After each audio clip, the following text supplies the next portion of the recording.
This is how we demolish buildings today, swinging a steel ball. But in World War II, Germany did something insane. They took a 380mm naval weapon and put it on a tank, same caliber as the Bismarck's main guns. But instead of firing from the ocean, this thing fought inside cities. One shot, and entire buildings were gone. This is the Sturmtiger. Late in the war, Germany had a serious problem: urban combat. In places like Stalingrad, tanks couldn't advance, artillery struggled to break concrete, and infantry got shredded. So they came up with a brutal solution. If you can't take the city, erase it. Even crazier, this weapon wasn't designed for tanks. It came from the Navy, a rocket launcher meant to destroy submarines. Now, it was redesigned to destroy buildings. Only 18 Sturmtigers were ever built, and not a single one was new. They were all converted from damaged Tiger tanks. From the beginning, this thing was a patched-together monster. It weighed 65 tons, but its power-to-weight ratio was only about 10 horsepower per ton. Even the Tiger tank had about 25% more power.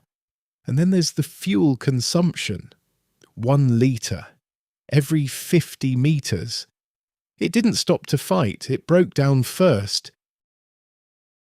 Now here's the real question. How does something this big not blow itself apart when it fires?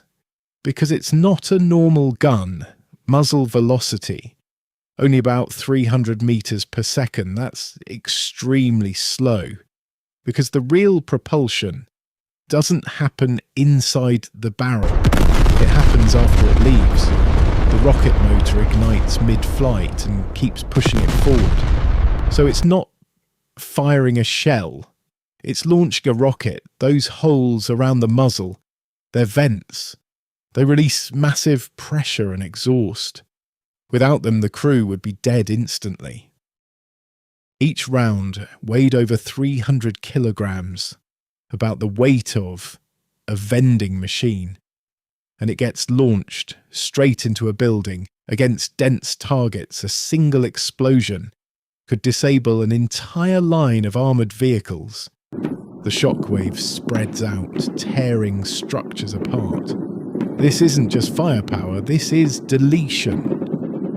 But here's the problem. Reloading took around 10 minutes. The barrel had to be lowered. A crane lifted the round and the crew pushed it inside manually. 5 men in a cramped compartment.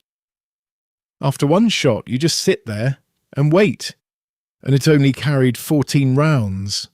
In urban combat, that might not even last a single street. And then everything falls apart. Only 18 vehicles, but completely unique ammunition. In late war Germany, that was a logistical nightmare. Hitler demanded 300 rounds per month. Reality, nowhere close. And how were these transported? Not armoured carriers. Just regular trucks like the Opel Blitz, carrying massive rockets. If one gets hit, the entire truck detonates. Shockwave expands instantly, even affecting the surrounding area. And sometimes it got worse. There are records suggesting a loaded Sturmtiger was hit, right at the barrel. The rocket inside detonated instantly.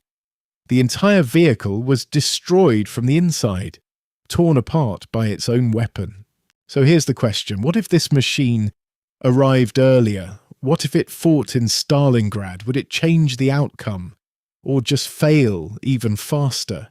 If you were in command, would you trade 18 of these monsters for one city?